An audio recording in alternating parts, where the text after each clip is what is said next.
Isang matinding eksena ang nagaganap sa 2024 PVL Draft Lottery kung saan ang Zeus Coffee Thunderbells ang nakakakuha ng unang overall pick. Mula sa pagiging strong group athletics, tila bagong buhay ang hatid ng rebranding na ito. Pero ang tanong sa isipan ng mga fans, sino kaya ang pipiliin nila at paano ito magbabago sa kanilang laro?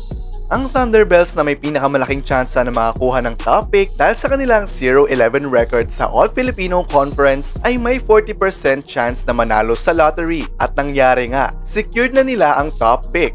Ano kaya ang plano ng team sa pagpili ng kanilang magiging star players sa paparating na draft? Sa darating na Hulyo 8, 47 aspirants ang mag-aagawan para sa mga posisyon sa PVL. Kabilang dito ang mga standout mula sa De La Salle University tulad nila Thea Gagate, Laila Cruz at Julia Cornell. Magiging Adamson University's Lucille Almonte at University of the Philippines Jewel Encarnacion at Steph Bustrillo ay nasa listahan. Sino kaya ang mapipili ng Thunderbells at paano ito makakaapekto sa dynamics ng team? Narito ang pagkakasunod-sunod ng mga team sa PVL Rookie Draft Lottery.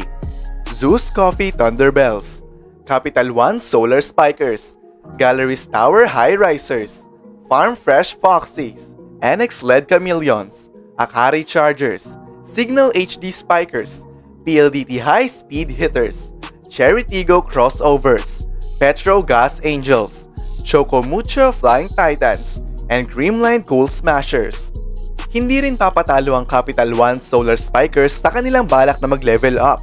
Inanunsyo nila ang pagpasok ng Russian import na si Marina Toshova, isang 26-year-old outside hitter na may karanasan mula sa Russia, France at Switzerland.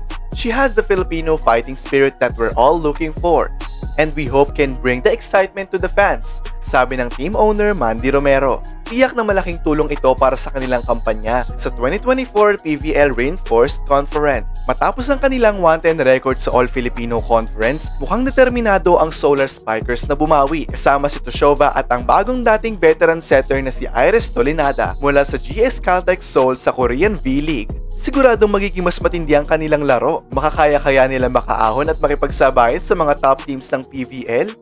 Habang papalapit ang PVL Draft at ang Reinforced Conference, maraming fans ang nakatutok sa mga galawan ng bawat team. Sino ang magiging game changer para sa Thunderbells?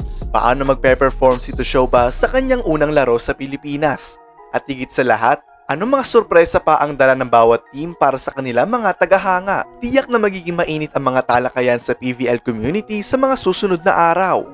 Ang draft picks, mga bagong import, at ang rebranding ng mga teams ay magdadala ng bagong sigla at intriga sa liga. Abangan ang mga susunod na kabanata at siguraduhing nakatutok sa bawat galaw ng inyong paboritong team. Sino ang magdadala ng tagumpay at sino ang magkukulang? Iyan ang mga tanong na siguradong bibigyan ng kasagutan sa mga darating na laro.